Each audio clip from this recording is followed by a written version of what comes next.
October 8th, 2020 Town Planning Board meeting. In accordance with the Governor's Executive Order 202.1 and until further notice, all of the board's meetings will be held remotely via video conference. So we ask the public to continually check the town's website for updates and new information. Phil, can we have a roll call, please? Certainly. Chair LaFaro. Present. Vice Chair Finnerty. Present. Secretary is here. Board Member Zuccarelli. You're muted. John, you're muted. Present. Yay. Board Member Blaney. Present. Hey, we can hear you. Board Member Burke. Present. Board Member Long. Present. I think I got everybody. Yes, we're all good. Great, great, wonderful. Let's please join for the Pledge of Allegiance.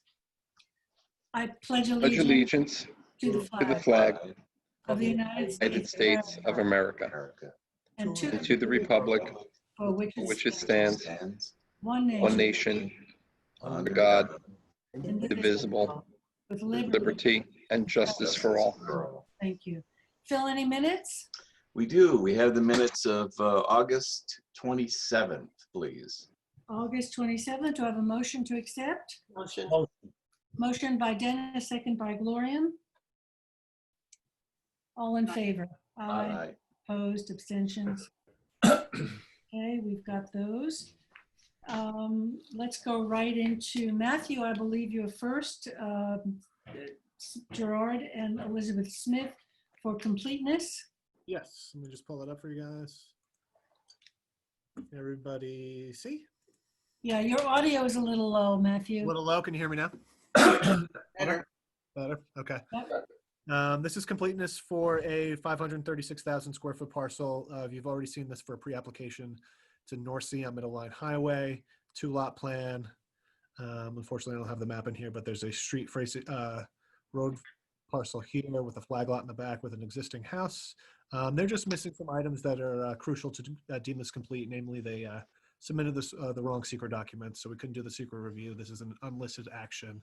It's in the Aquifer Protection Overlay District. We also need, some additional maps for referrals. So at this time, I'm just recommending that this is deemed incomplete. Okay, motion? Motion.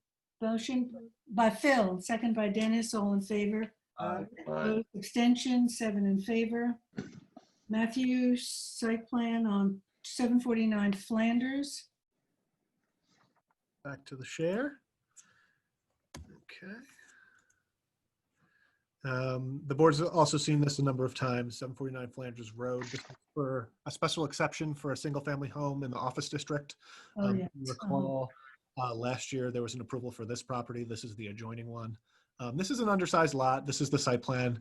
The main issue that is there now is we don't have a single and separate search for the parcel. It's undersized. So that's something, in speaking with Kathleen, that would kind of be essential for this development. So I'm recommending that we deem this incomplete rather than keep extending it until the time that the applicant has submitted that single and separate to the satisfaction. Matt, there wasn't a single separate from the subdivision when we did the other side? It wasn't. It was a site Subdivision. It was a site plan on the other side, and I believe there was, but they're getting an interpretation from the ZBA. And as it's a budding property, if there's an issue with that one, that means there could be an issue with this one. But of course, that's You logical. answered my question. I was wondering why. Yeah, it happened before. And so initially it looked fine, but from what I understand, there's an issue. So they're getting an interpretation on that search. So I don't want to recommend any more action on this parcel until everything's clarified. Okay, so motion to deem this incomplete by Gloria and second by Robin. All in favor? Aye. Opposed, abstention, 7 in favor. Claire, are you handling this 120 unit multifamily condominium? Yes, so this is, you've seen under the name Mr. Hackey for a ZBA application for the change of use from one non-conforming use to another. The applicant has now chosen to come through for a pre-submission conference review, and they've submitted the information. If you could have Chick Voorhees and Elizabeth Dale let in, Charles? I thought the conferences were always in the afternoon. Why is this listed at 6 p.m.? I'm sorry, it's listed at 2 p.m. to set the conference. No, I thought I read in the documentation that it would be on November 12th at 6 p.m. Yes. Yeah. Pre-submission conference. Well, I thought those were I guess I'm confused because of my, Pre-submission conferences on commercial site plans are at 6 p.m. okay. Like today, this evening is the Atlantic Golf Course. That's a pre-submission conference. It's Yeah. step one That's part of the the public submission session, process. Gloria, yeah. So I had a question on this, Claire, maybe I can ask you ahead of time. Sure, Do they have a CO for the dump that's operating there? they do. They have one. Yes.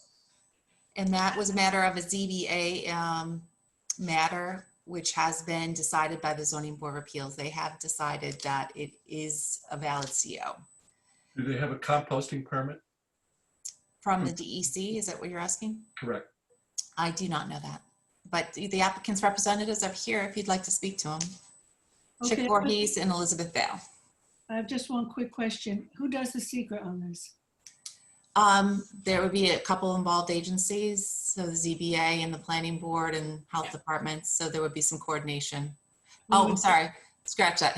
I have to remember where I am in this one. The planning board had assumed lead agency, but because the applicant was working with the ZBA at the time, there was no secret action. The processing of the pre-submission report will assist you on coming up with your secret determination in this project. Okay. We Great. could do a secret determination at this point. Now we have some basic information that has finally been submitted for the project. To date, we've only seen like a site plan. Now we've got some additional information. You could do secret at this point, but it probably would be, you know, I had a meeting with the applicant.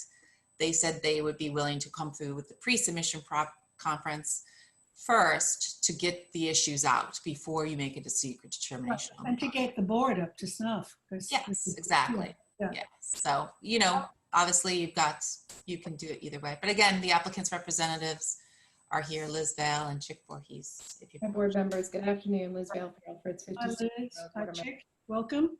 Hi, folks. I can answer Dennis's question if that would help. Can you hear Yes. me okay? Yeah, I'm clear. Great. Good afternoon, everyone. Nice to see you. Chick Voorhees on behalf of the applicant. We did meet with planning staff a week or two ago, and they suggested we proceed with a pre-submission conference. So that was found to be complete, and we would love the opportunity to speak with you more and answer questions when it comes up at the next meeting. We have been in touch with DEC extensively, and that primarily pertains to the former landfill on the property, which is kind of a historic condition. There was some prior sampling done, and the state is aware of the compost operation. Under a work plan with DEC, we recently completed testing of soils within the former landfill.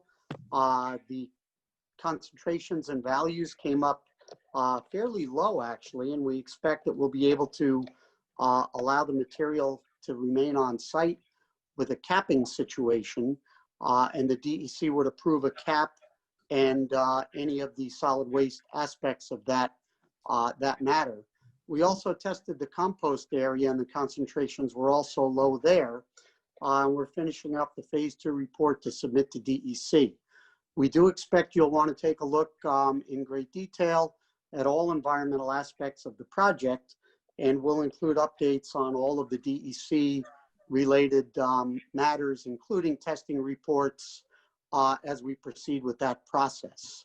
Can I ask you, would you not complete Hi, Jeff. all of that DEC work before you proceed with 120 unit condominium? In other words, that you're doing that for the for this landfill project, for the existing use. Are you working? Let me phrase it differently. Are you working with the DEC on the existing site?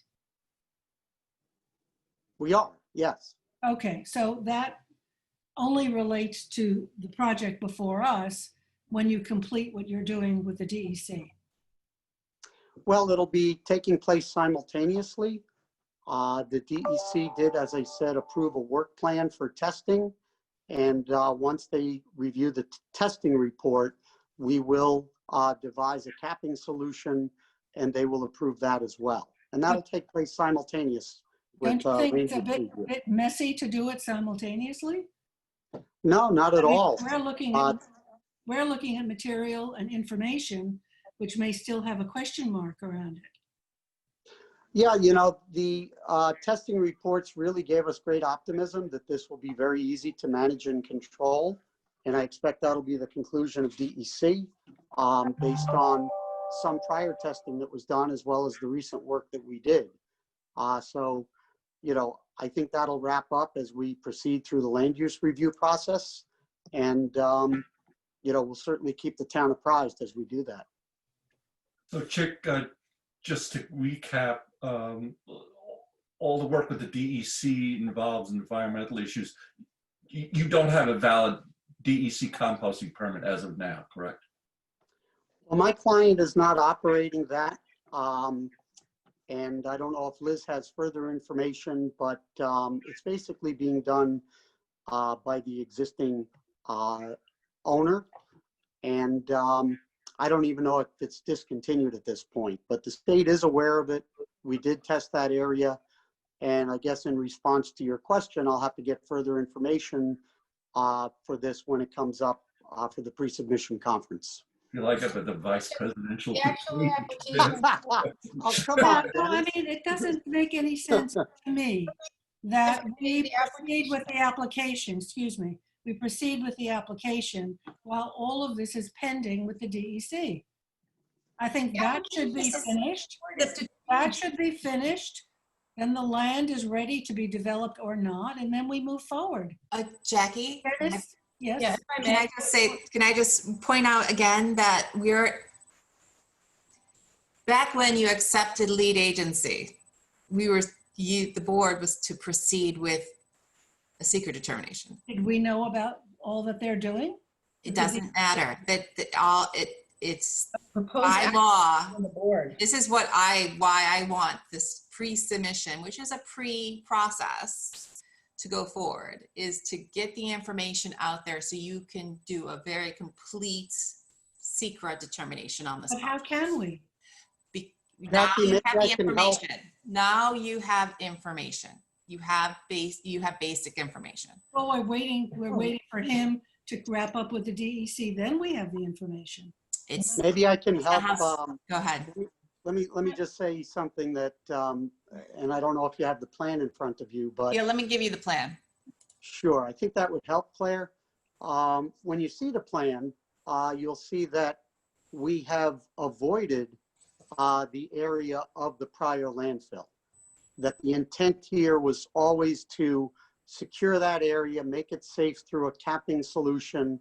The concentrations are low, and it's in that central portion of the site. It'll look like an elevated vegetated area with meadow. It can be used for recreation as long as there's nothing that would damage the cap. So we've designed the project with this in mind. And based on all of the data that we have at this time and meetings with DEC, we expect a capping solution will be more than adequate to control the site. And it's already incorporated into design. So again, we can discuss this further, continue to keep you apprised. And I don't see any impediment to continuing a land use review as well as developing the site because I have not seen cases where the DEC has caused a land use development to be stopped or delayed as a result of things that are in progress to resolve DEC matters. Well, with land use in and around areas that have formerly been used as dumps, where there have been issues of linings of the landfill, capping of the landfill, groundwater migrations, all of those DEC issues are critical. And it seems to me that unless those issues are wrapped up, the site that's being used, currently being used for that, how can you incorporate it into a subdivision, This isn't a subdivision, it's a site plan. site plan? But this is, the application before you is to start considering the site plan relevant to an application we had before the ZBA for a change from one non-conforming use to another. We've been issued a CO in April of 2019, and now we're seeking to develop the property and we're following the process. The secret needs to be started as well. So as part of that, we submitted a pre-submission application. And all of those environmental issues that you're discussing will also be explored through SECRA. So there's no impediment to our application before this board at this time. How long is it going to take for, I'm Go sorry. ahead, Robin, go ahead. How long is it going to take for, do you estimate for DEC to come up with their recommendations? It could be a matter of months. We're just about done with the phase 2 report. And I can tell you that based on groundwater testing, we have not identified any significant groundwater issues with respect to this. I am more than happy to share all reports. You certainly have environmental and planning professionals that can review the information, and we will certainly be in a position to represent that this will be managed and controlled with the oversight of DEC, and that there is no impediment to land use. Because sharing in from what Jackie is saying, if there is an issue, this could go on with DEC and controlled by DEC for a considerable amount of time. I'm wondering, and I agree with Jackie, why are we taking this up and looking at a site plan pre-submission before we know if we can even touch this land at all? Because you can touch this land, because there's Because- nothing stating or prohibiting us from submitting the application, and the code requires you to set the hearing and consider it and review it if it's complete, which Claire is saying that it is for pre-submission purposes.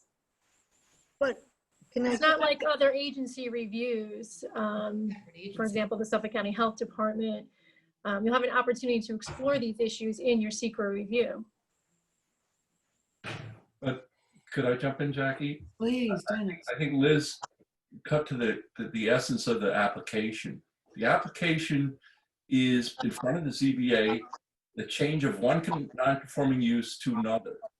So it goes back to my question. We can't really, and we've had a number of these, but we can't really evaluate whether this is a better non-conforming use until we take a look at the existing non-conforming use. Now, Liz says you have a C of O for composting operation, but without a DEC permit, you don't have a composting operation. And when a DEC issues a permit, they put conditions. In other words, they might say, you can only have truck traffic between 10 a.m. and 2 p.m. Or all composting must be contained in the 30,000 square foot building with some sort of air filtration. We don't know what those conditions are, so we won't be able to tell the CPA, hey, this is an improvement over the prior non-conforming use. So they do have a C of O, but at some point we're going to have to get the DEC to issue that composting.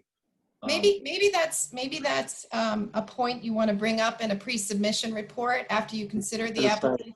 Yeah. And you point it out in your initial report, but it's certainly not something that prohibits us from moving forward with an application before the town. Yes, So- but is it in the best use of this planning board, where we haven't even had a work session, we really haven't reviewed it. There's a lot we need to be brought up to speed with. And you will. those are all the questions that'll be during the We want to pre-submission. get started reviewing it. We want to get started reviewing it. And this is the first step, the very initial pre-submission application, which is why the board created that, to consider the public's input on secret too, if I recall. Yes, well, we know what that is, Liz, but to follow Process. up on Dennis's comment, suppose the DEC imposes certain restrictions on this piece of land. What are they? How will that fly? I'm sorry, into- any risk of the DEC, not issuing a permit or denying us or anything like that is our risk, not your risk. It's the applicant's risk. And we're No, it's choosing. it's the time of this board. Well, we paid our fee and the time of the board should be accounted for in that manner. So we're asking that you consider the application before you. And this is just to schedule. We will come back. We're making note of your comments. It may be that, I know that whatever operation is there is fairly small. It may just be a registration. And we'll get you that information. Can I ask But we'd whether, like to get your formal input through the pre-submission conference procedures. can I ask why there wasn't, unless I missed it, why there wasn't a work session on this? Because I am not feeling totally up to date on what's currently there, what could be there, and then to be making the recommendation. Is there a reason we didn't have a work session on this? That's that up to for the Claire? applicant to request it. There was 100% up to the applicant to request it, and they just chose not to at this a point. referral from what I recall. Oh, right? we can request it. We can request a work Right. session. If they don't want to do a work session, that's up to them. But You I can don't talk about want- this application at any I time. don't want this board to be put at the effect on the sidelines that we're reviewing something that might not be appropriate. And this is a very major development. Correct. 120 unit multifamily condominium. The clubhouse, and I still like to know what the recreational area is. That's a great question. These are great questions, and they're But all to be but- vetted What the, at a pre-submission conference for the public, I and understand. you I know in what a the report. are we planning another golf course? What is the recreational area on this? It's shown on the plan, Gloria, and it's a clubhouse. There will be trails. There's some areas outside of the clubhouse for recreation. I believe there's a pool and a patio. We do have to meet the town's recreation requirements. And those are the type of things that we'd certainly like input on. I would love to have, I understand, I would have loved a work session on this. Yeah, that you bring everybody on the board up to. Not obligated to do that. I know they're not obligated. I'm just. Can I suggest something? No, we can do a. Can I simple suggest something? Yes. We'll schedule this for November 12th. Okay. We will also schedule this for October 22nd. Then you have all the time to review everything that's been submitted to date, and the applicant can provide additional information. If you get it to me, I can get it to the applicant. They may be able to provide it before October 22nd. Is that for a work session, October 22nd, or is the A application? discussion on the application that was submitted for a site plan for pre-submission. Well, that will be helpful. It's not going to be a work session unless the applicant wants it to be a work session, Yeah, which makes it the first item on the agenda, of course. Well, I certainly would encourage them to proceed with a work session with this board. And remember, at time of the hearing, if there's information, if we don't have sufficient information to generate a report, a pre-submission report, we just keep the hearing open until that information is forthcoming. Right.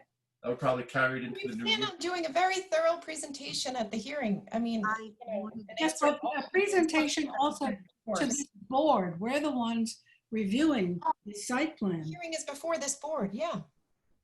Of and the course. general public. Of course. Liz, what is the That's objection? exactly why we're here, Jackie. Yeah. What is the objection to not doing a work session so that the board? It's all a matter of timing. I don't think there's an objection to the work session. I think it's a matter of timing. We have our application where it's been adjourned by the ZBA so that secret can be conducted by this board. The first step is to come to you with a pre-submission application. That's our next step. You know, it's been presented to the public several times at the ZBA level, and now we're trying to process this planning application. And if- First and steps, the the pre-submission. delay, if you gave us the work session, the delay would cause you what problems? It's a matter of setting the hearing and making sure the notice is conducted. It delays it by a month. A work session? If you don't set the public hearing, you need 10 days notice for the public hearing, correct? So it takes two weeks, 2 times in the paper. So if you set it today, it would be for a November meeting, correct? Correct. It's October 8th and it would be set for a November meeting. And if we At had a the work right date? session next time and we In other words, it takes 2 times every time you. It actually doesn't this time, Liz. There's a 3-week. Usually it does. It usually does, but Yeah. there's a 3-week between the three. Yeah. So you could have a work session October 22nd, Yeah. and you could still set the meeting for November 12th, actually. So we're asking you, would you do a work session with us? October On October 22nd, 22nd. right, and you still have your November whatever If you set the public hearing, that'd be great. Then we'll come October 22nd and we'll have the public hearing November. That'd be perfect. Did you just agree to work session? Yeah, we could do a work session October Okay, so 22nd. let's do a work session October 22nd. And then the hearing for November 12th, is that the date? Yes, Perfect. great. We are looking for your input. We want an open And we're process, looking and for that's fine. input, Chick. We're looking so that we can be intelligent in our responses and in our questioning. Good. So Well, do we that's- need a vote like we're on on this? the same page. To Yes, set it November 12th, and I will schedule for October 22nd. November 12th, do I have a motion for that to set Dennis and second by Robin? All in favor? Opposed, abstentions? Okay, so we're set for a work session on October 22nd and a pre-submission conference November 12th. And Claire, you'll make sure we'll have the links so that when we get to the work session, all of us will Some have an documents. opportunity to review. I will attach everything that's been submitted to the project for the meeting. You have enough stuff, Claire? You have enough information? I have basic information for a pre-submission, and I have some additional information also. Well, anything else, Liz, that you want us to have for the work session to review? If you can We get will it- make sure we prepare accordingly. Absolutely. Thanks. Yeah, just get it to me by next Friday. Next Friday? Okay. Thank you, board members. Thank you. Thank you. Thank you very much. Great to see you all. Yeah, I mean, I think this conversation we've just had is the reason why I was questioning we were going to an evening public hearing. That's right. So I'm used to, as I'm learning, I'm used to work session first, then for something this major. Yes. Okay, so let's move on. Claire, you have the Shell. Yes, Shell in Hampton Bays. Mhm. They're asking for a 2-week extension of the site plan approval. They're getting ready to, oops, that's the wrong one. They're getting ready to start construction on the property. So they're requesting a 2-year extension for the site plan approval. A 2-year, not a 2 weeks. 2 years, yes. That's the extent of time for site plan approval. Claire, I have a note that there was no actual date of when the 2 years would be up. Yeah. There's not? No.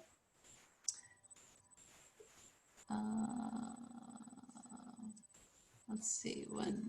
I guess you Turn that around. can read sideways better than I can. Yeah, sorry about that. Hold on a second. I'm learning this stuff. The original approval was on September 8th, 2016. You granted an additional extension until October 11th, 2020 of this year. So this would be an additional 2 years from October 11th. So they had 2 2-year extensions. This is the second one, yes. The first one was, you say, 4 years. Well, it's valid for 2 years, and then you granted another 2 years, and this would be the second extension. Is there a major problem with this application, or? There is not. They just haven't started it, the project. But there's, all the issues are current. There's no changes to the code. I think what Jackie and I was saying that in the reso that's on the docket for today, the actual date isn't there. Yeah, Right, I can do the date. It'll be October 11th, 2022. Yeah. October 11, 2022. Correct. Okay, so can I have a motion Can I to? just ask a question, Yes. Jackie? I'm sorry. Yeah. Just for my own information, when we have delays of 4 years on that, at what point does it trigger taking another look at a project? If there's a significant change in code, just say, you know, you had an update to your sign regulations, or you had new gas station regulations, which maybe someday we will. Yeah. You'd want to then take a new look at it, but there's been no changes to that effect that would change how you would review a site plan in this case. And what about a change in the neighborhood? Yeah. That also triggers something. Yeah, so if this was in the, you know, if they were doing a project that was in keeping with the Hampton Bays Development Overlay District, that would be irrelevant, but it is not, it isn't.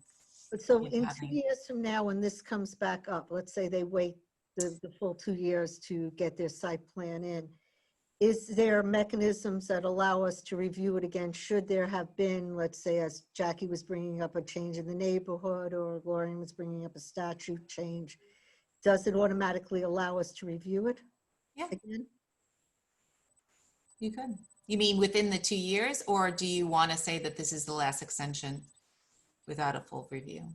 That's a long time. I think it's a long, I've 4 said years, a that's long 6 time. years.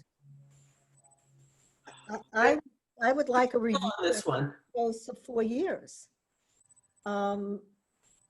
If you tell me it's automatic and I would have that right, I've reserved that right, or do I specifically have to reserve that right? There, you have to, no, you could reserve that. You could, either way, you don't have to specify the right. If you, in 2 years, they don't do any work, you can actually ask for a review at that point. All right, well, why don't we, may I? I would be in favor of that. Yeah, I would. Yeah, because if 2 years. I'm just saying, what would you gain from that? I mean, In 20. I don't want to say, can I just say from my perspective, you did a very thorough review on this project, and it's my project. So you probably don't have much memory of it, but you did extremely thorough review. It's very well designed. What would you gain from that? I understand that the neighbors would change and those kinds of situations if this was a subdivision. Traffic patterns could have changed in the area. I just want to reserve the right. I don't want to waive a right for a future board to look at a project if the delay is not being caused by the planning board, but it's being caused by the developer. I would hate to waive a right for a future board to look at this again. So I'm asking, if it's automatic and I don't have to reserve it, then I'm fine. Automatic. If I need to reserve it, maybe we've got to get a decision. If I need to reserve it, I don't want to handicap a future board with a decision that this board makes that there could be changes over 4, 8 years, 6 years? 6 years. This would be 6. Now, they also have a right along those lines. If we're giving them a new extension, they then would have a right to renew it for another 2 years, right? In 2022? Is that correct? No. That would be it. Well, you could grant them additional, but they don't have a right to that. To an extension? They'll have it to the 2022, and they would have to come back to you. If I don't have to reserve the right, then I don't have to write it in. If I'm going to need to reserve the right, then I would like it written in so I don't handicap a future board with a decision on a 4-year or 6-year delayed program. Well, The only other comment I have is this is about adding space to a convenience store at a gas station. And we've been spending a lot of time talking about quantifying what that space size should be in relation to land, the size of the property and where it's located. Now, clearly, this isn't a commercial area, but is that something we should be looking at? Or, I don't know. No, right. Yeah, you're right. This is over the 600 square feet. Yeah. So how do we want to handle this? So we give them an extension for 2 years and say what? That it's the last extension? Or we reserve the right, I don't know. Yeah, you can say that's the last extension. Phil? Without some extraneous circumstances. And Well, reserve what's the right- extraneous is the subjective view. Well, what about in view of the discussion on codifying the size of convenience stores on gas stations? They have a ZBA decision now. Okay. Variance. So do we have to reserve the right, or do we have it automatically in 2 years? You have it automatically. That's good? I'm good as long as I have it. Yeah, all right. The board. So do I have a motion for an extension, a 2-year extension to October 11, 2022 on this application? Are we making it the last extension, or? I think we should make it the last extension. And the board will note that this is the last extension for the site plan. Right. So can without additional review. Right. Correct? Okay. Yeah. I will make the motion with that caveat attached. Okay. Motion by Phil, second by Florian. All in favor? Aye. Opposed, abstentions, 7 in favor.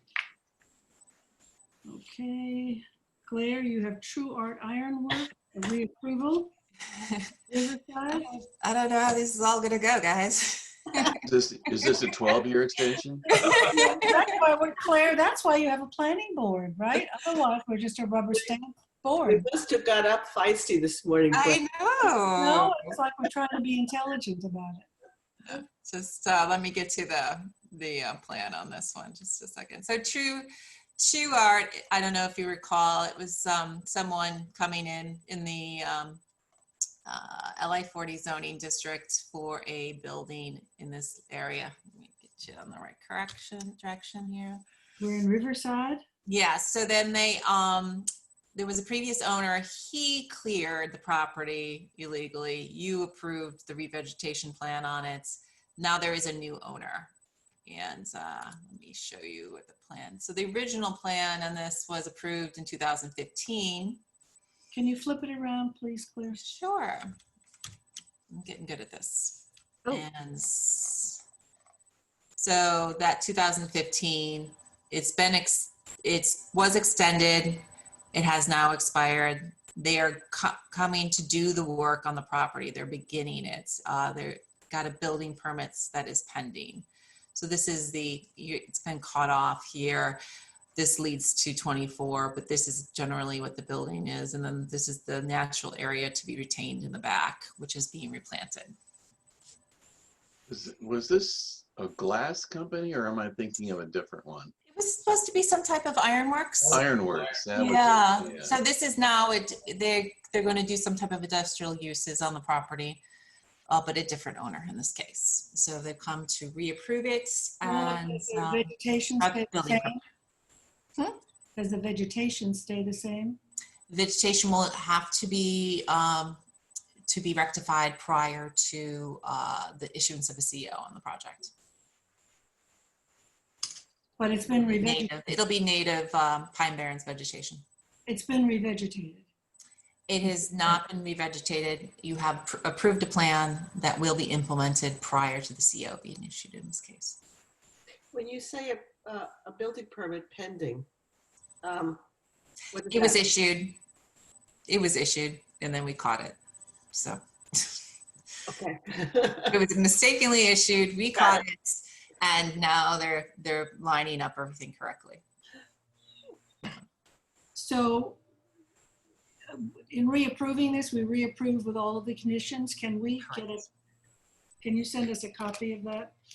The approval, Yeah. it's attached. The original approval is attached to the packet. So this would be 2 years from now. So October 8th, 2022. Was a packet Okay. sent or am I the only one missing it? I'm sorry, what? Was a packet sent or am I the only one missing it? Yeah, by email. Okay. I missed On it. Monday. With the overall pack that we got from Patty. Yeah, that's what I mean. Yeah. Okay. So we're doing a reapproval here. 2 years, yes. Motion. Motion by Phil, Second. second by Gloria, and all in favor. Aye. Opposed, abstentions, all 7 in favor. Number 6 and number 7 are off the agenda. Jacqueline Cressy and Setauket Cove Estates are off. So that goes down back to you, Claire. Great. Bridge Petroleum, could you let Bailey Larkin in?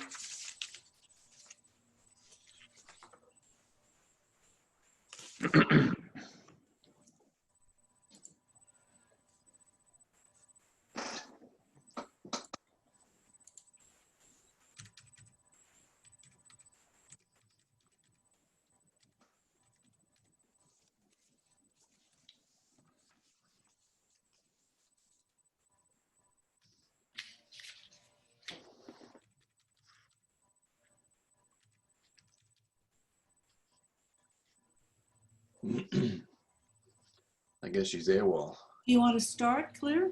Sure.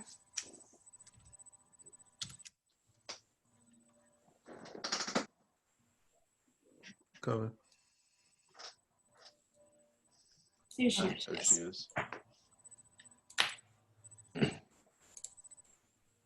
So if you remember, we talked about this a month ago. This is the gas station on the corner of Walker and Montauk Highway. Yeah. And you had reviewed 120 letters to us from the community. significant input from the community. Yes. And you had prepared this sideways report. And I just updated it with some comments that you had on the application to talk about the project. Actually, I still have the question mark here for the design. But you wanted to point out the 600 to the 1,000 square feet. In this case, 600 square feet would be more appropriate from your recommendations. So Claire, did you cover it all? A couple of things. Well, first of all, oh, this is the wrong one. Sorry. I knew this was the wrong one. The next one's the right one.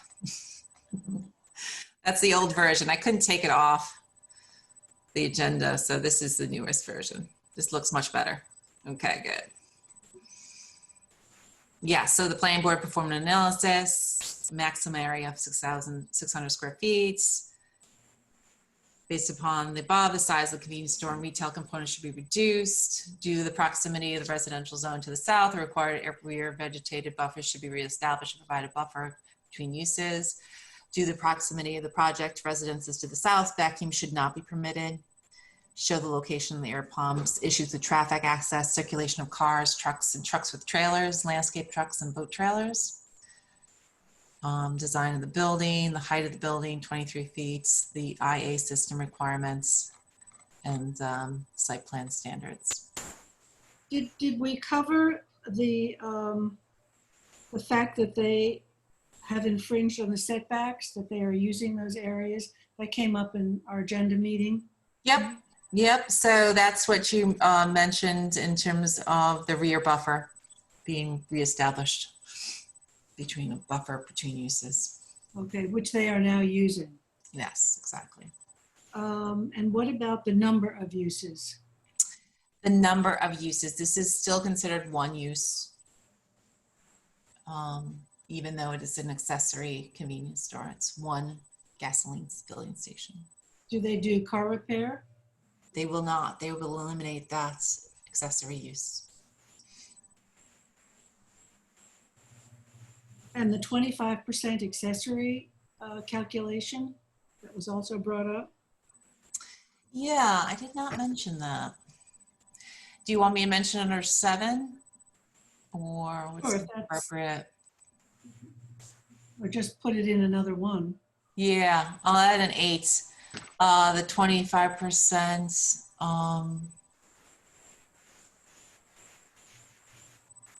What's the wording on that?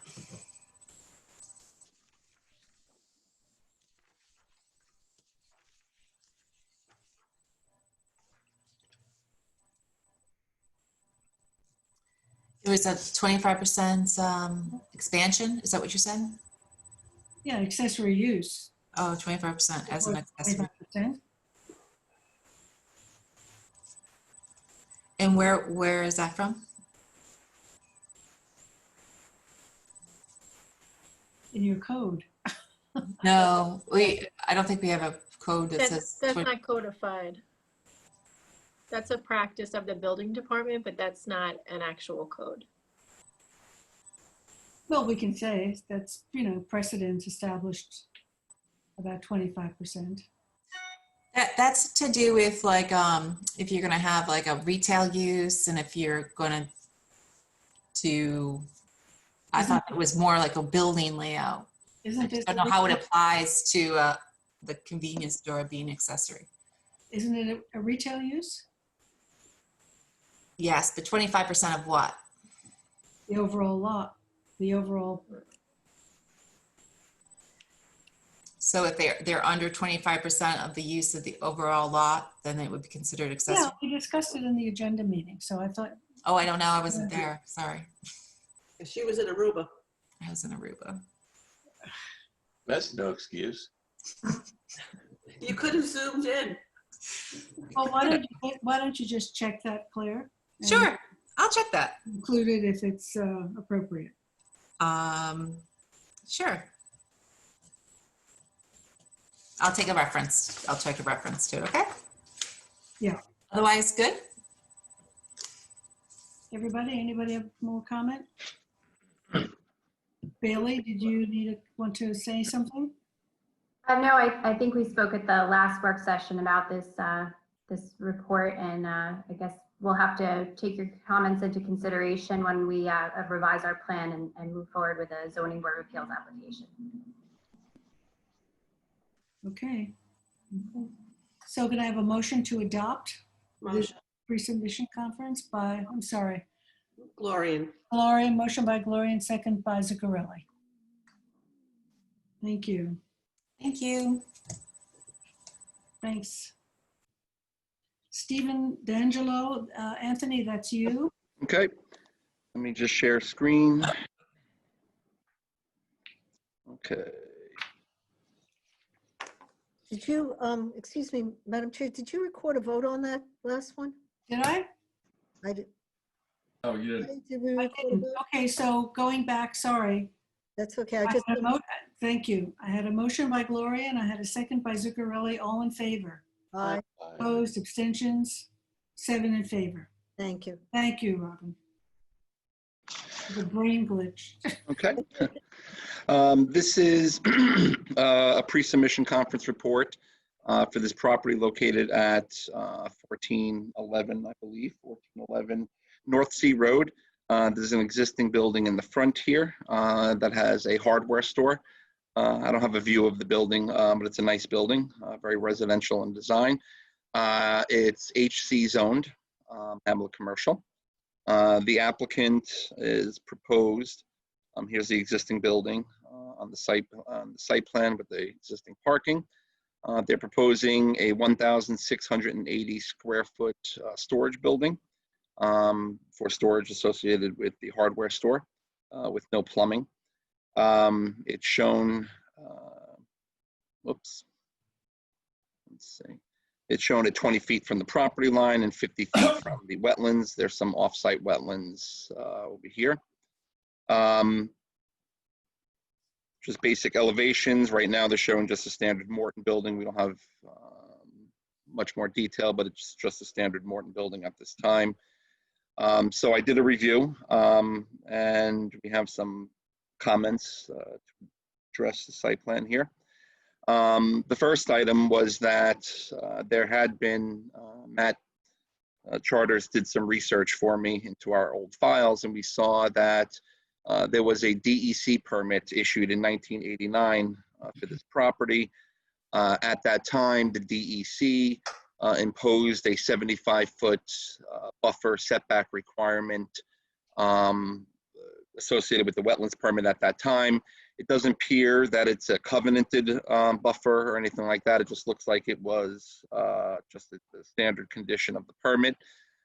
So I note here, we'll go back to the site plan, so we note that, the building as proposed would fall within that 75-foot setback that was imposed by the DEC.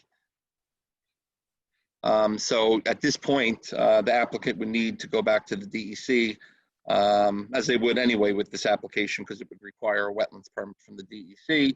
And I think they would need to work that issue out with them before this board would be able to consider the storage building.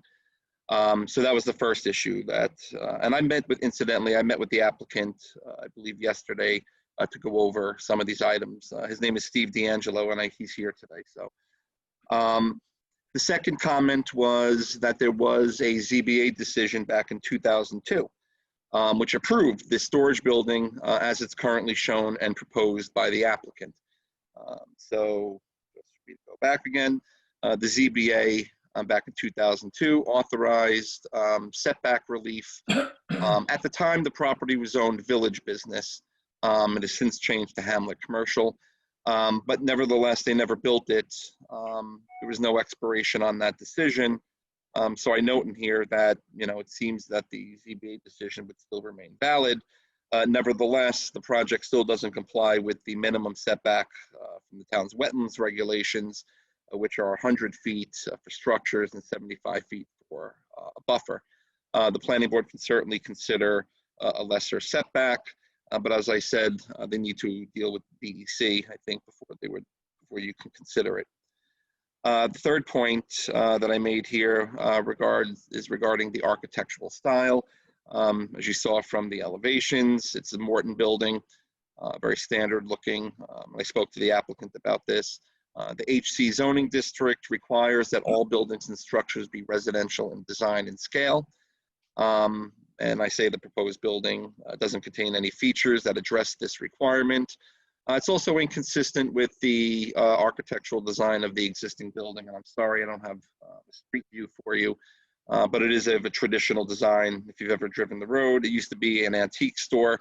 It's a very nice building. It looks really good. And I think that could be the basis for any building that you would consider on the site, even if it's a storage building. The fourth issue I raised here was about the parking, but this is actually incorrect here. I say that there's 30 spaces required and only 26 are provided. I'm going to verify this, but I believe it's actually 26 required and 24 are provided. So I have to just make that correction. I apologize about that. Number 5, there's a fenced off area display on the south side of the building. So out around here, there seems to be some outdoor display. It actually looks very nice. It's not inconsistent with what hardware stores do, but it would need to be shown on the plan. It would need to be approved by this board, and we certainly wouldn't want anything extending beyond the front of the building. So we would have to consider that. There's also some outdoor storage sitting back here that the applicant's aware of, and obviously they're trying to get a building so they could address that issue. I just also want to point out that there had been some issues and violations back here as it relates to the previous property owner having various structures and trucks stored back here, encroaching into the what's essentially a DEC buffer at this time. The applicant actually has entirely cleaned it up. All of this has been removed, and this area is being revegetating naturally. And it's coming in pretty good. So the applicant actually did a good job cleaning up the site from what was there previously. This is an unlisted action, and we would have to do an environmental review prior to deeming a formal site plan application complete. And 7, what I said here was, in the event the applicant is able to address the existing New York State DEC wetlands buffer, that the planning board notes that any further consideration of a town wetlands permit would be subject to certain conditions and items being addressed. And what I listed here were just some items that I think, and I discussed them with the applicant, formally establishing a buffer in the rear of the property where we don't currently have one. And this may require additional plantings and potentially downsizing or shifting the building. No plumbing to serve the building. The applicant has indicated that there would be no plumbing, and we would want to condition that. No storage of any hazardous materials. He said it would be mostly furniture, shovels and stuff like that, and that there would be no paint or other materials stored back there. We would want no outdoor storage. And then these last couple of recommendations basically have to do with the wetlands protections. So we may need to consider, if this moves forward, potentially some drainage to address this so it doesn't go into the wetlands. So, those were the primary wetlands issues. But basically, it's, we have this DEC buffer that the applicant would have to deal with before the planning board could really do anything further with this. And I'll take any questions, and if the applicant wants to speak, he's here as well today. I have a question, Anthony. Sure. Does the DEC have a higher jurisdiction over the ZBA? In other words, can the ZBA vary a New York State DEC setback? No, the zoning board it doesn't vary the state setbacks. They deal strictly with the town code. Okay, so this building would have to be moved out of that buffer area by at It least. would have to, or they would have to go, well, they got to go to the New York State DEC for a permit anyway. The DEC would have to agree to a lesser setback than they had previously. When were those wetlands flagged? The wetlands were flagged in, whoops. I don't know. I can't read it. Yeah, June sorry. 6th. Hold on, I got it.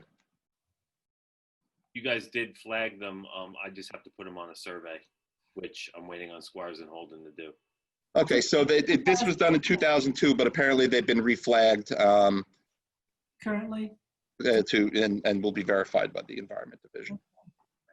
What did the ZBA, I'm sorry, refresh my recollection. What did the ZBA, what was their grant? It was for a rear yard setback back here. It's 20 feet. The requirement at the time was 35 feet. Do we know if the ZBA had found that DEC requirement when they made their decision? The DEC permit goes back to '89. As I said, had just my experience with dealing with the DEC in a prior life. They don't typically do covenanted buffers. So while their permits may impose a condition that states, there shall be a 75-foot buffer or setback, they don't typically file covenants, so there wouldn't be a legal document associated with it. So the ZBA in making the decision might not have known about that DEC. Correct. Right. Correct. Have to then go back to ZBA because this is new information. I mean, I'll talk to Kathleen about it. Maybe she could chime in. I don't think they would have to. The DEC setback has nothing really to do with the zoning board decision.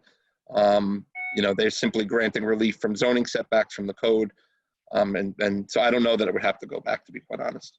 And any building permit that's issued for that structure is subject to all other agency approvals. So they may get the ZBA variance, but they still need approval from DEC before they're going to get a building permit.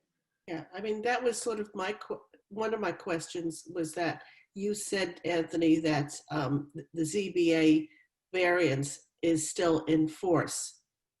And now I'm hearing that they may have to go back with this information. Am I understanding this?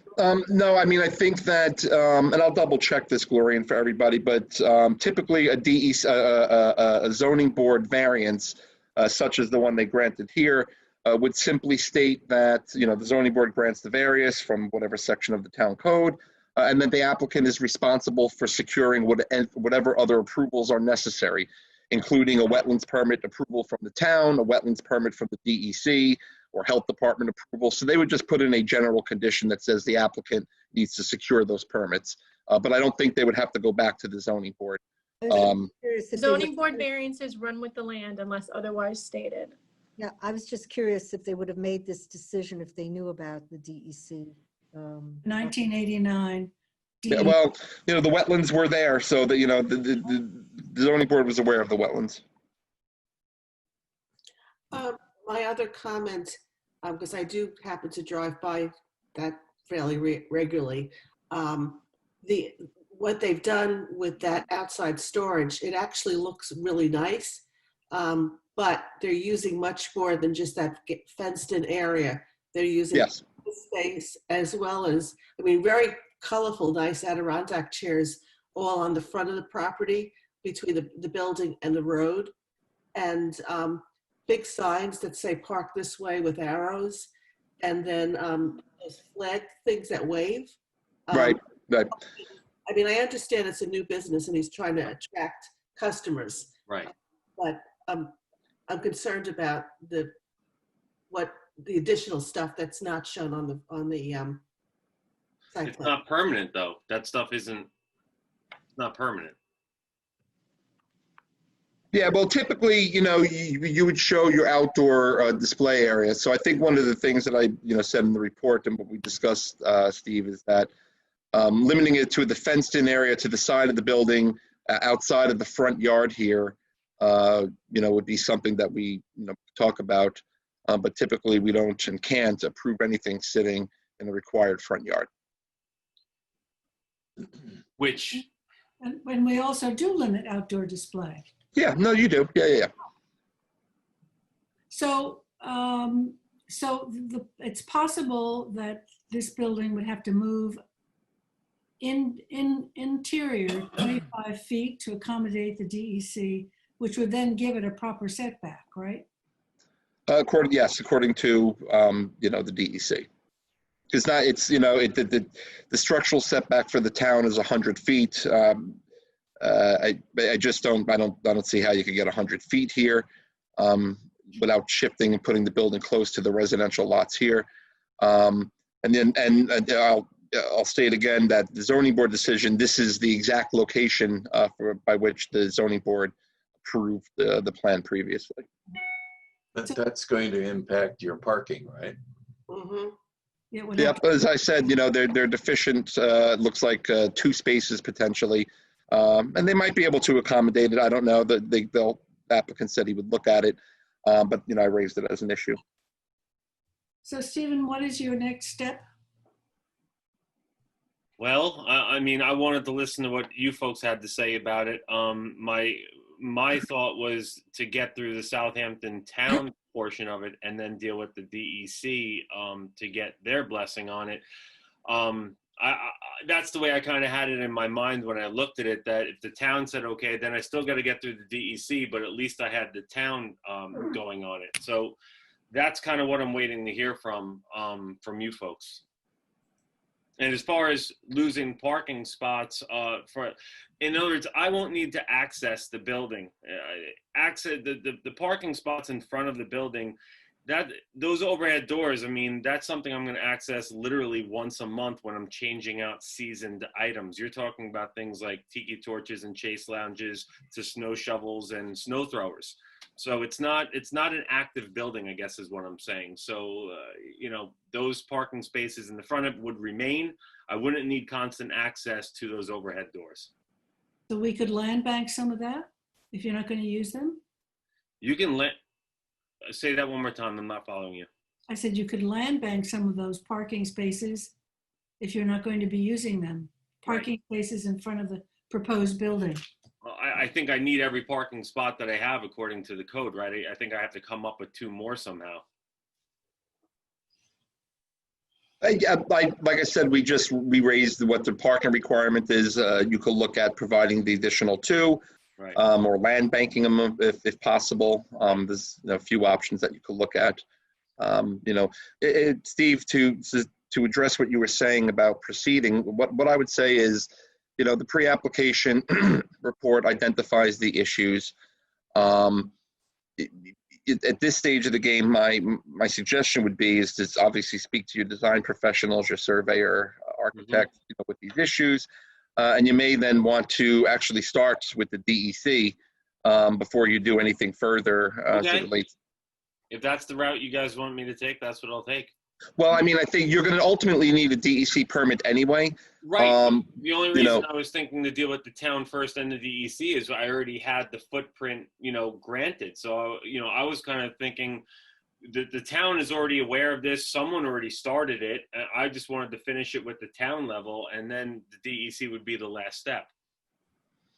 Normally, conditions of site plan approval include securing a DEC permit, or when you have projects like this. I'm just suggesting, at least talk to somebody so you know what you're up against the DEC, because ultimately, if you're going to have an issue with the DEC, then the planning board's not going to be able to sign off on the plan because it's a requirement to secure their approval. So that's the only reason why I'm suggesting that you may want to,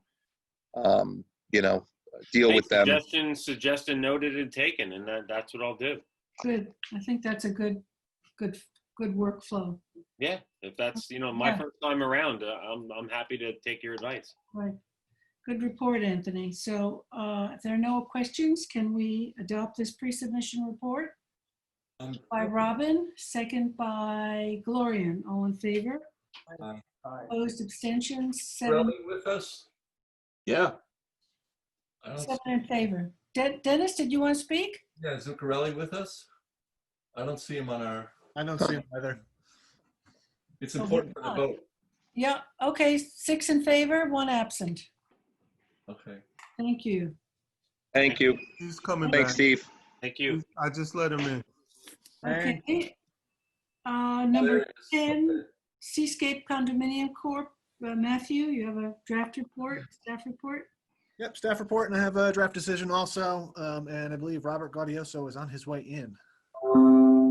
Sorry about that. My computer just beeped. The whole thing was shut off. I had to go back and load everything. Do you have a power glitch? I don't know. It wasn't the lights or anything. It was probably the internet. It was just a momentary stop. And then Okay. You got to feed those squirrels that run your generator. And they spin. All right, I see that Robert's here, so I'll share the screen.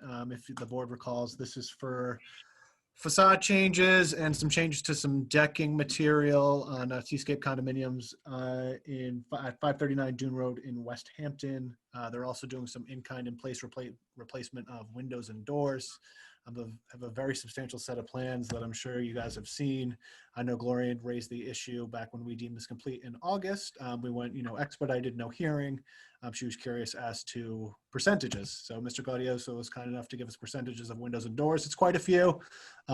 There's nothing necessarily rearranging. It's just taking out windows that are not in good shape and putting in new windows that are, a little bit more weather resistant and up to date. So, it looks like 118 windows and 42 out of 87 doors. If you can see. I appreciated the photos with the problem circles. Yes, yeah, no, Robert did a very good job of kind of laying out what the issue is. Now, there's existing, vinyl siding here. It's going to be replaced with a cedar appearing vinyl. The decking's in bad shape. Some of the trim, it's all pretty self-explanatory. This is the site plan. This is all existing now. And I know it's a bad copy, but unfortunately it's such a large set of plans it had to be reduced, but this is what it's going to be what it will look like. As you can see, these are, shingles here. I know it's black and white. And if in the course of these repairs you Yes. open a can of worms and have to do other changes, what's the process in that sense, Matthew? I mean, essentially, this is for the facade changes. If he would have to do some kind of substantial structural change, he would have to come back. This approval will just be for the, for the changes that are shown on these plans. We're approving essentially the plan.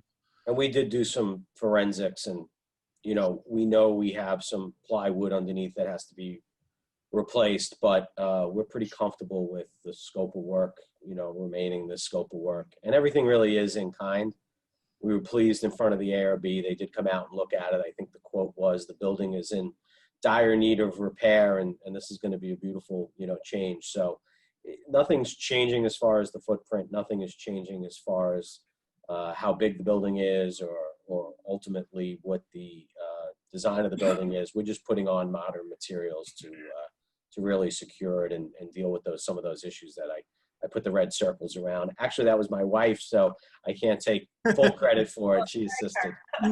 She's my photographer and my AV expert. So yeah, if we have no other questions, I'll get through the report, and then we'll get going. So as I said, it's a 1.5 acre parcel. It's in the R40 zoning district at 539 Dune Road. It's also in the WQI high priority area for septic, but as this is not a structural change, they're not required to upgrade. In terms of what they're doing, the siding is going to be cedar appearing composite, hardy plank clapboard at the base with the white Versatex trim. All the railings are going to be placed with it's going to be white and stainless steel cables. And then there's no changes to the stairs. They're just replacing the tread and the wood just to bring everything up to date. In terms of seeker, this is a type 2 action. No further environmental review is required. On August 27th, the public hearing was waived and a 30-day written comment period was set for the application. We received no comments during those 30 days in terms of referrals. Everything's pretty basic as they're not doing anything structural. The town engineer, no requirements or recommendations by the town engineer's office. As Robert stated, the Architectural Review Board did see this on September 15th. They liked it. They felt that this was a significant improvement to what was there, so they recommended approval. Fire prevention, again, they looked at it. There's no changes to ingress or egress. It's not going to affect emergency vehicles, so they had no recommendations. Get to the next page. Fire district, that's West Hampton Beach. They had no recommendations. The Conservation Board did look at this. They did mention that they did speak to reorientation of staircases. I checked with Robert. I looked at the plans. None of the orientations to the staircases are changing. It's just the existing, the wood is going to be replaced. They're not doing any, the stairs aren't going to be in new places. So I think that was just in error on their report. This is not in jurisdiction of wetlands. They did ask that deck boards and railings be replaced with untreated wood. And they did also mention that this may require a coastal erosion hazard permit, which likely it does. It's in that area, but that's something that's handled at the building stage. And then this went to the Board of Trustees also. Trustees had no recommendations, and we didn't receive any comments from the West CAC. Some site plan issues. There's 2 curb cuts. It's a one-way entrance. I could bring you all the way back, but it's basically a U. What I did notice, they don't show all their parking on the site, so the plan will need to be reviewed just so they show all their parking spaces, enumerate them as there is no existing site plan for the property. This will be their site plan. Landscaping, there is a very good buffer that's already along Dune Road. Lighting, they did provide lighting details, a condition of approval that, a standard for these, that all non-compliant lighting will have to be replaced with code compliant lighting, 3000 Kelvin or less, has to be dark sky compliance, which the applicant's familiar with. I already spoke to the architecture. The ARB indicated approval. No outdoor display is proposed. There was no requirements in terms of additional drainage from the engineer's office. Get to the next. Physically challenged access. From what I can see from an aerial, there's no handicap spaces shown on site, so we're going to ask them to obviously mark out handicap spaces to whatever the calculations are for the town code now. That's 5%, and then one of those spaces will have to be handicap accessible. There's no signage proposed now, and then standard conditions or mechanicals are screened as, and I can see that there's 2 dumpsters on site, and they'll just need to be screened appropriately also. So all in all, it's a pretty basic review for a good upgrade to the site. I don't know if Robert. I have a question. Sure. Will people be in residence in the facility during the repairs? No, we're seasonal. We shut down. You shut down. Yeah, because I know time was of the essence with this. They wanted to get started before it gets too cold. If Robert has no other questions, I can get to the conditions of approval if the board is comfortable. Yep. Yep. Yep. You can proceed. Thank you. Okay, so changes to the plan, show all parking spaces on site and provide calculations. 1B, indicate handicap parking spaces per town code 33099G, with one of those spacing having the 8-foot van accessible width. Indicate dumpster locations on the site plan and just show that they comply with town code in terms of screening. Your general conditions, all HVAC and mechanical systems shall be screened. No dusk-to-dawn light fixtures. No additional lighting on property without planning board approval, and all lighting shall be shielded, downward faces, and dark sky compliance. And there also speaks to the removal of non-conforming lighting and no outdoor storage without planning board approval and prior to signature. File a notarized affidavit indicating compliance with the conditions of site plan approval, and per the codes, submission of 6 complete sets of plans for signature by the planning board. Do I have any questions? Can I have a vote to adopt this? Motion by, did you say Phil? Is that you? Dennis? Yep. Second by Phil, all in favor? Aye. Opposed, abstentions, 7. Nicorelli's back. 7 in favor. Thank you very much for your time. Thank you, Matt, for your efforts on this. Thank you. Thanks, Robert. Next is old file map. Jackie Fenlon, the old file map expert. Yes. Hello, everyone. All right, let me share the screen. And actually, I believe there should be a Joan Archich, sorry if I mispronounced that, who was trying to be present. She's the applicant on this. Maybe she's the phone number. There is no other Joan. She might be.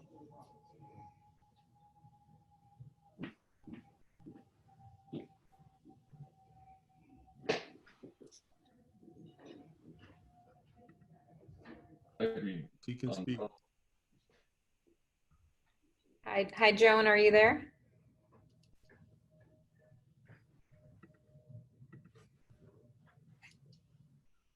Joan, can you hear us?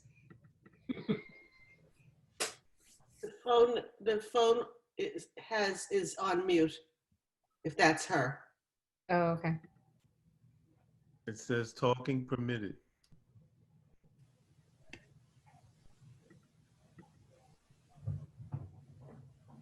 Well, hopefully she can hear us. I have discussed this with her. So this is the property here highlighted in red. This is a zoning district boundary between the R20 and R40. So this is within the old file map of Vanderbilt Park, 655, section 6. This is not within an area that requires development section approval because it's in the R20 zoning district. I have been talking to Joan in the past. This is a vacant property which she's looking to build a single family residence on. And with the fact that she's at the very terminus of the map, she is requesting to abandon the easterly portion of Seagate Avenue and the entire portion of Montauk Avenue, as this is the boundary of the old file map. So these parcels are not subject or do not have any rights to the old file map. And then this is the survey provided, as you can see. So she's requesting the planning board consider no objection for the abandonment here and the abandonment of Montauk Avenue here as shown by the survey prepared. And I do have the resolution. Does it cut off any access to any other parcel? It does not. It doesn't. No. If you'd like, I can go back to the aerial and show you. So this is at the very end. These parcels front on, I believe it's Montauk Highway or the very end of I think it's like Old Country Road. Actually, I do have here, this is GIS for you. Yeah, it's Montauk Highway. So you can see here, these are serviced by a common driveway. This is kind of the end of Seagate leading to Highland and then down Summit Boulevard, which some of you may be familiar with. And these parcels both front on either Montauk Highway, this front. So there's no other, this is basically the very southern boundary of the map. So no other parcels would need to use this or this. So I'm comfortable with the resolution of no objection to the abandonment, which is provided in your packet, which is right here. Okay. Any questions? I'm over it. Dennis moves it and second by Glorian. All in favor? Aye. Opposed, abstentions? I think everybody is here. 7 in favor. Yeah. Thank you. Thank you. Thanks. Number 12, site disturbance clearing, Watermill Heights. Matthew, that's you. Yep, let me bring that up for you. Did we get the language that we're going to include? We have some new language. Good. All right, this is for re-veg on a 200,000 square foot property. They're right at the cusp of, I believe it's 20% with their limits. This is our re-veg plan. Kind of shows it around the border, around the outside. We got this in connection to an open pool permit. I went out to the property just to inspect what was there already. The pool's already been installed. The reason I'm bringing this up is because I did add new language. You know, they're 5% over cleared. It's a significant amount. It's 10,000 square feet property of this size. So if we get down to the conditions, what I've included, you know, standard is, you know, no CO, no certificate of compliance until after the work is done. I did include condition 2, which is for the construction fence.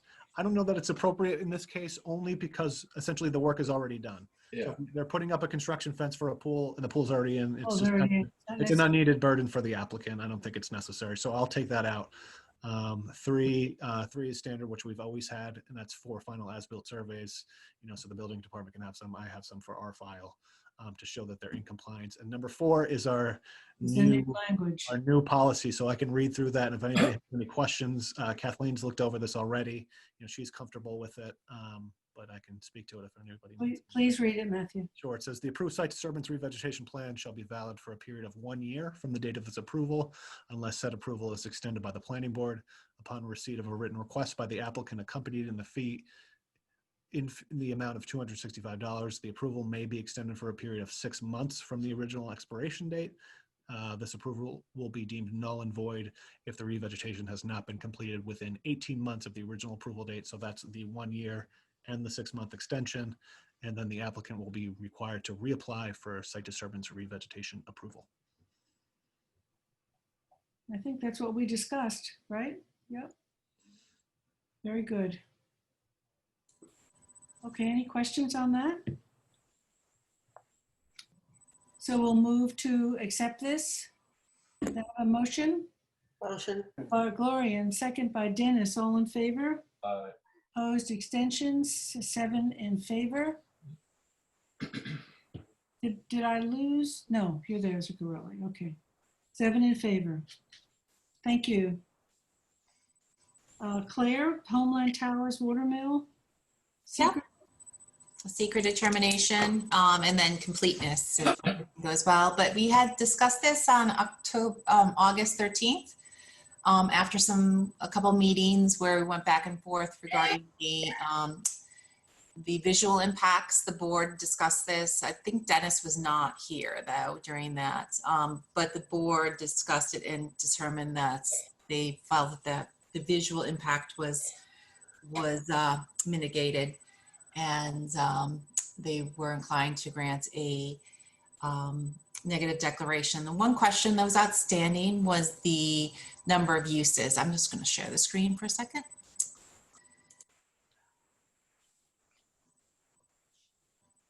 So as you can see, there's the first building in the front, that's the Ethan Allen, and then this is the contractor use. And then I think part of this is the contractor use also. And then there's this additional use on the property, which a violation has been issued for them. This is the storage of their cars. Now this is where they wanted to put, they are proposing to put the wireless tower. However, that would be 4 uses if you counted the wireless tower as a principal use. A referral was made to the chief building inspector, who came back and stated it was a accessory use to the property. So this would not be a secondary use on the property. I have that in this resolution. Claire, wasn't there a point brought up by, it was Robert Gaudioso, the night of a hearing on another site where he agreed with my inquiry as to other towns have the cell tower as a secondary allowed to be used as an accessory use, and that it was just Southampton that failed to have that. So this decision by the building inspector was questioned. I think, if I can just speak to that. Rob, there you are. Yeah, I'm here. I'm still here. Okay. So interestingly enough, I think I was somewhat mistaken. I went back and checked the code, and your code actually has a provision that specifically speaks to this issue. And it says that the building inspector shall make a determination one way or another, whether it's principal or accessory. And the building inspector has been making that determination as being accessory, as he did here. So I think, would it be better if the code said it's always accessory or it doesn't count towards the number of uses? Maybe, but I was mistaken in that I thought your code didn't address it at all, but it actually does. And But it still doesn't address the issue because it's finding it as accessory because people use a cell phone. Am I correct? That's the way it was being. Yeah, I don't. Business, the primary business used a cell phone, so cell tower is accessory. Yeah, I don't, It's something that we're looking into, Robin. We're going to look into it very closely. I've been already speaking to Janice about it to maybe tighten up the code a little bit on this issue. Great. Can someone tell me what's happening with all of those cars, the car storage? It's in violation. So I know violations have been issued. I know that the landlord has said he's making application, but it hasn't been made yet. But, it is unrelated to us, and I know that the town is pursuing the violations on that. So he's making application to keep them there or to move them? I assume to obtain site plan approval. I'm not sure how that quite works under your code, but that'll be something that the landlord will have to try and sort out with the town.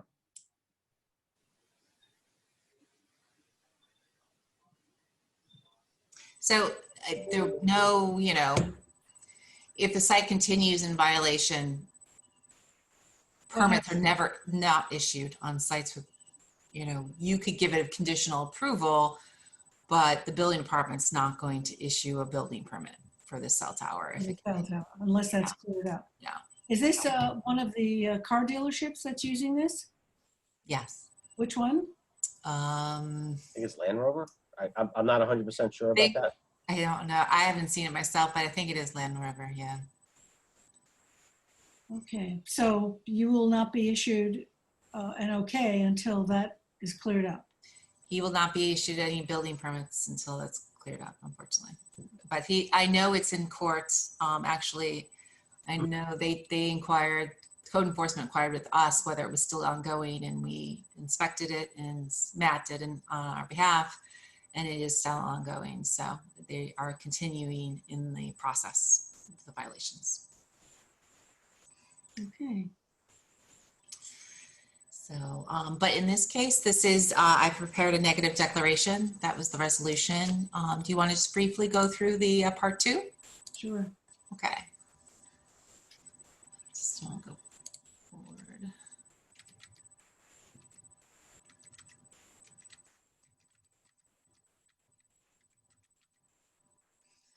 So I've identified no large impacts. The impact on land is moderate. No surface water issues. That doesn't impact groundwater. No flooding issues. No impact on air. No impact on plants and animals.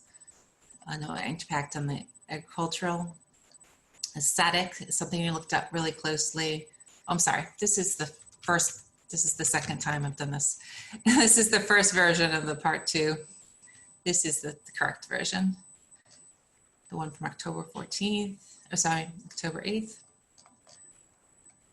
I've reviewed this already. So impact on aesthetic. There's a small to moderate impact, as you can see. I made some references to the visual assessments and updates that you reviewed. No impact on historic resources. They did a phase 1 that did not recommend any further investigation. Impact on the open space, same. No critical environmental area. No impact on transportation, energy, noise, human health. And then it's community plans. And again, you identified nothing large, and that it complies and is consistent with the wireless master plan and the town code, as been noted. So I'm recommending a negative declaration to be issued, and then a public hearing scheduled for November 12th. Is there any opportunity to include the fact that the site has to be cleared of the violation before this can proceed? That is not something that the applicants, obviously this is the applicant has permission from the landowner. It is the responsibility of the landowner. But yes, you could make that as a condition of approval, of course. Mm-hmm. That could do something, definitely. But we're going to reference it. It's been referenced in the pre-submission report. It'll be referenced in the staff report going forward. And of course, we're processing it from a code enforcement process. So, okay. So I'm recommending a negative declaration and to schedule a public hearing for November 12th. You want one resolution. One resolution? Can I have a resolution? Dennis and second by Phil for a neg deck and for a public hearing on November 12th. Great. Have to do the vote. Oh, boy. All in favor? Opposed, abstentions? Must have some block on voting. Is there a vote coming up that you're causing that? Well, thank you very much, and have a nice Columbus Day weekend. Thank you. Thank you. Thank you. Bye-bye. And then the next one, Jackie, this wasn't discussed at the staff meeting. I had just gotten this while I was away, but I wanted to put it on this Hampton Business District. I'm going to share my screen, but I'll show you the plans. So there's a new, I have to actually stop the share. Oh, and can you let in Kristen McCabe and Guy Germano, Charles? On it. Thank you.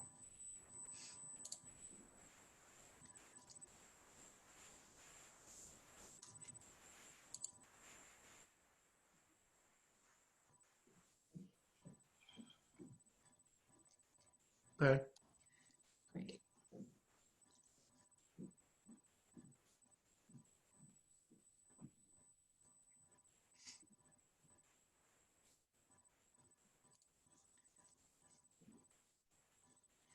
So this is a new site plan application for the corner of Collins Way, and then this is the West Hampton Riverhead Road for the Hampton Business District. This is known as number 5.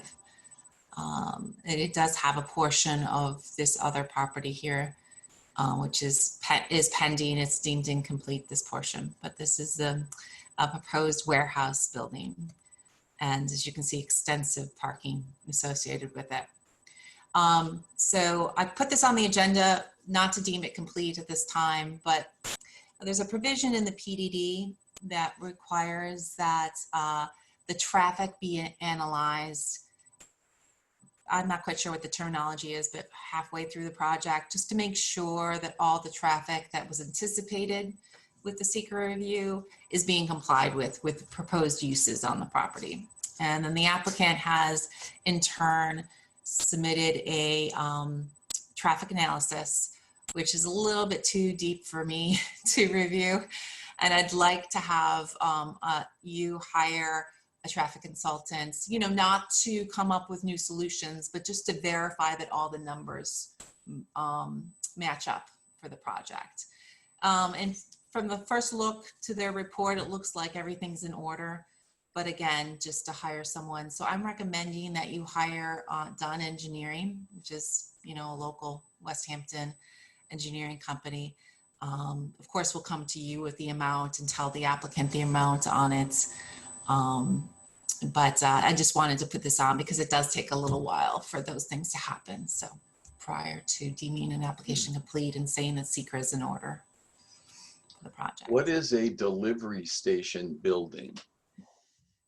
Well, in our code, we're going to consider it a warehouse, that this is a building which warehouses. But, you know, the applicant's representatives are here. So if you want them to address it, that's probably most accurate. Can you unmute yourselves, Guy and Kristen?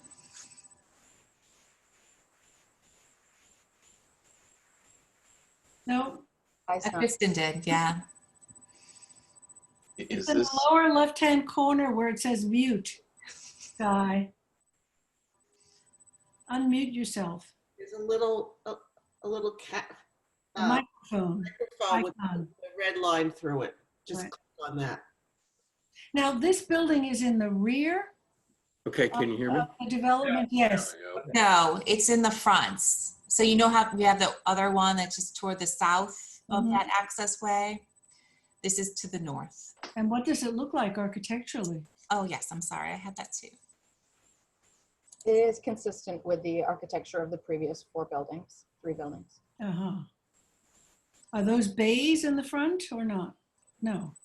No, the loading dock is on the north side of the building. Claire, could you blow it up a little bit? Sure. You can blow it up, Dennis. Go up to the top where it says view operations. Yeah, what you're looking at for the southern elevation are those storefronts. It's the glass kind of architectural elements along the front of the building. And this will be for storage of? It's an e-commerce distribution center for consumer products. So like Amazon or? Like an Amazon fulfillment center. Yeah. So that's why there are traffic. hundreds of parking spaces. And that's why traffic Right. analysis with delivery trucks coming in and delivery trucks going out primarily. It's all commercial traffic. Well, I would guess it's people inside the building, like an Amazon Workers, operation right? sorting packages. Yeah, I mean, there's a mix of things, and we could go over this when we actually do the formal presentation to you, which we would, we look forward to doing. But essentially, there's very limited tractor trailer operations, and those operations happen overnight. The majority of the trips are the delivery vans and employee parking. So it's sort of the last mile delivery. Yes, and the deliveries and the comings and goings from ours are scattered throughout the day. There's no real peak hour to this. And it's all in the traffic report. That's why we submitted it. And so when that's complete and when you're ready, we'll come in with a full presentation of exactly how it works. Can you just tell me off the cuff how many parking spaces we're looking at? We're looking at 200 vehicle spaces and 300 plus van spaces. So But again, they don't come and go at the same time, and there's a lot of part-time right. stuff going on. I understand. So all of this was taken into consideration in the PDD, Claire? No. So the PDD couldn't anticipate what the applicants, who the applicant was going to get in, right? So they generally approved a certain amount of office space, a certain amount of industrial space, a certain amount of warehousing space for the project. And obviously, as this is being built out, the applicant now has tenants, right, for their 3 buildings that are existing on the property, which is great. So now they have a picture of what they're getting in. And then now with this building come in, they have a picture of who's going to use this. That was I wasn't involved with this. Janice is the one who said, by the way, you need this traffic analysis. And I'm like, oh, okay. It's a picture now that it's being fully built out. This is the third to last building. This one is the one also that's going to be reviewed shortly. And then this little out parcel here will be built. But after this and this is built, it's virtually built out besides this little one over here. So they want a picture of what the traffic would be. Not just because this is coming in with all this parking, but because there was supposed to be this kind of a hard look at the traffic. Well, if I can, Claire? If I just address, because I worked through all of the environmental work that was done originally to establish this, and then the supplemental. So if you recall, we did a supplemental environmental review for the project after Recklers came and redesigned the facility. Mm-hmm. And what we did in that was establish a level of parking, a level of traffic usage for the entire park.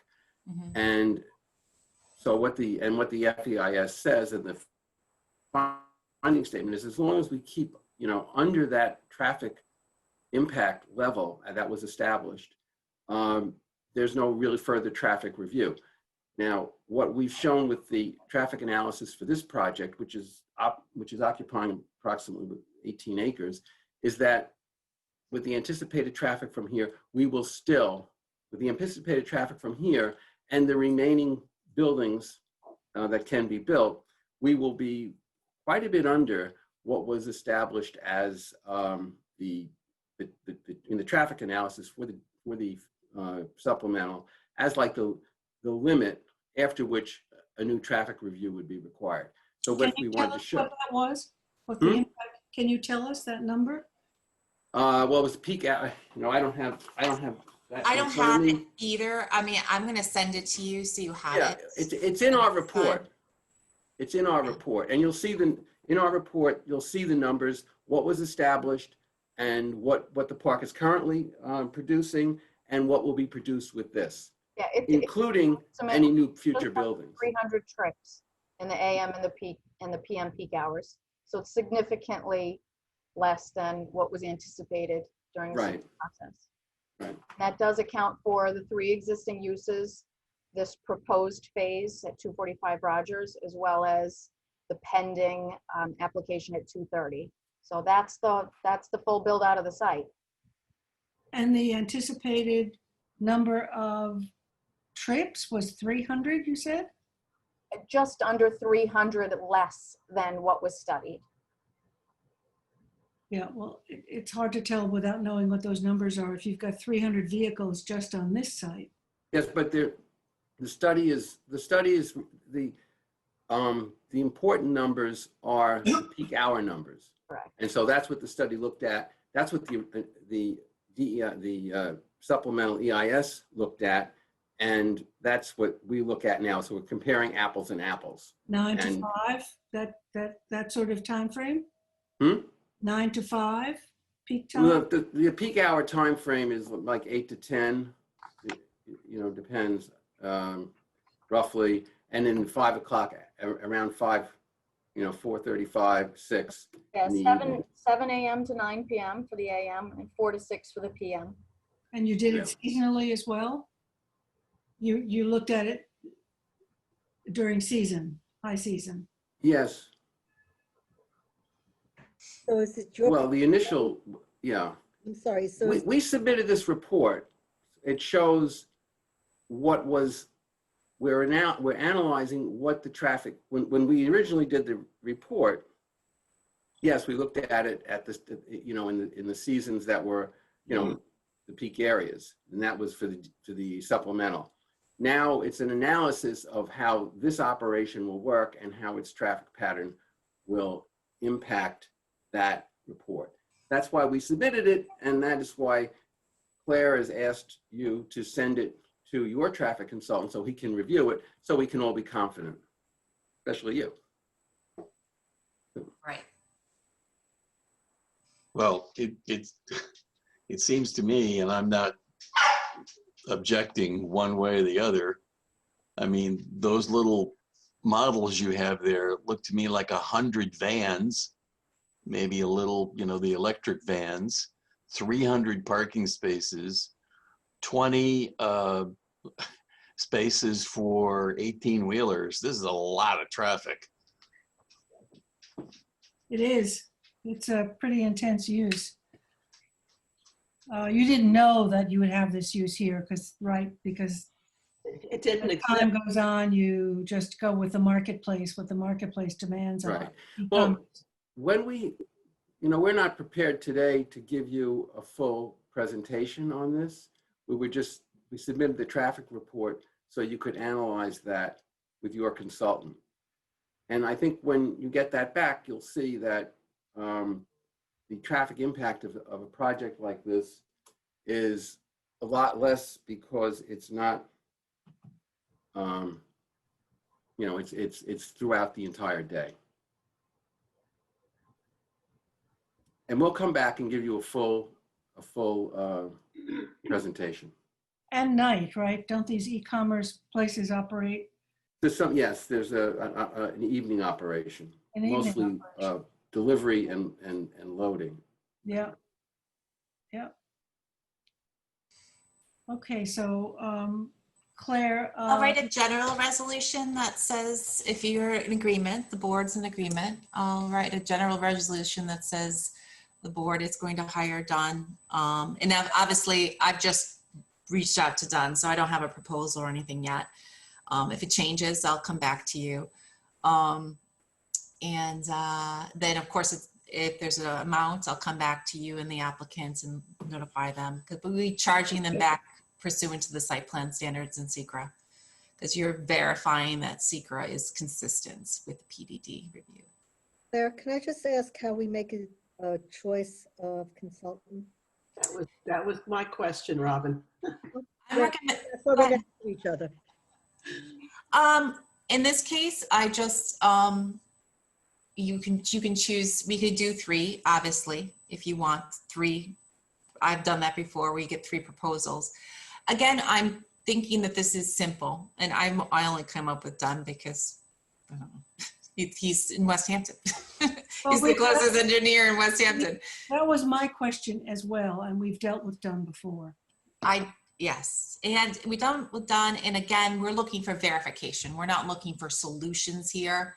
We just want to make sure the numbers all match up. So I'm hoping this comes back as like a couple $1,000s. They're just going to verify that everything's in order. But aren't we really looking to find out whether or not there's a traffic impact? Isn't that the goal? 100%, yes. And then if there's a traffic impact and they need to redo their traffic and design and things like that, then we're talking about a different animal. We're talking about something completely different. Who They're did the inconsistent with their secret. Who did the traffic on this prior guy? Who? Chick Voorhees, He did. Nelson Pope and Voorhees. He did it for you, right? No, he did it for you. Yeah, it was the town. It was your report. He So was working for you. why wouldn't we use that? Chick. We could. I'm just trying to. Yeah, they're just trying to get some rationale, so am I. Yeah. Yeah, we can do. We can do. I sometimes I wonder whether we should go back, because then we're not getting a fresh. I just don't know the criteria on how we choose this.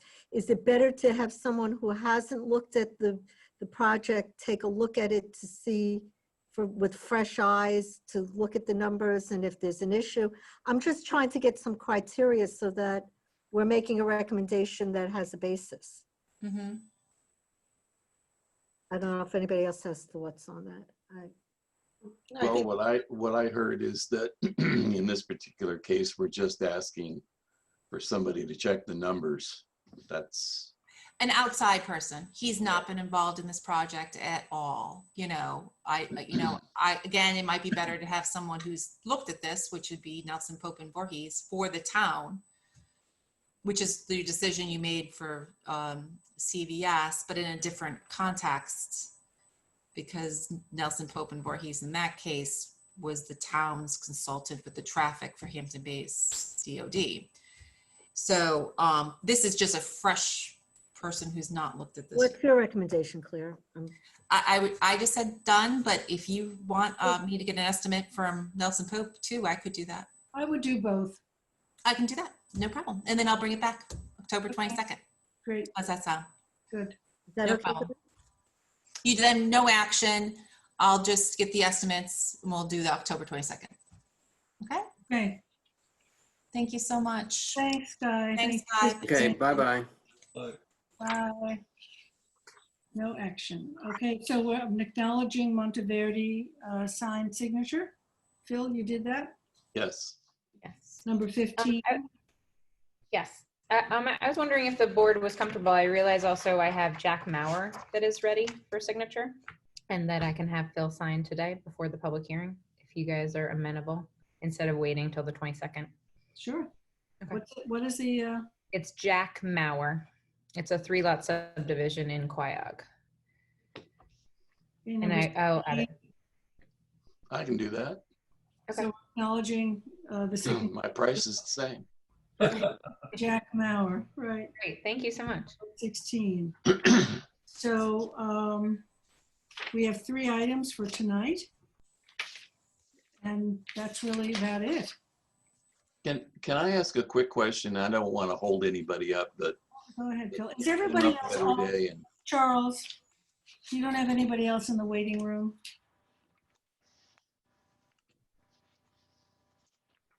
Okay, go ahead, Phil. handicap spaces. We obviously mandate them in certain plans. Is there someone who enforces the implementation of spaces and makes sure that they're done?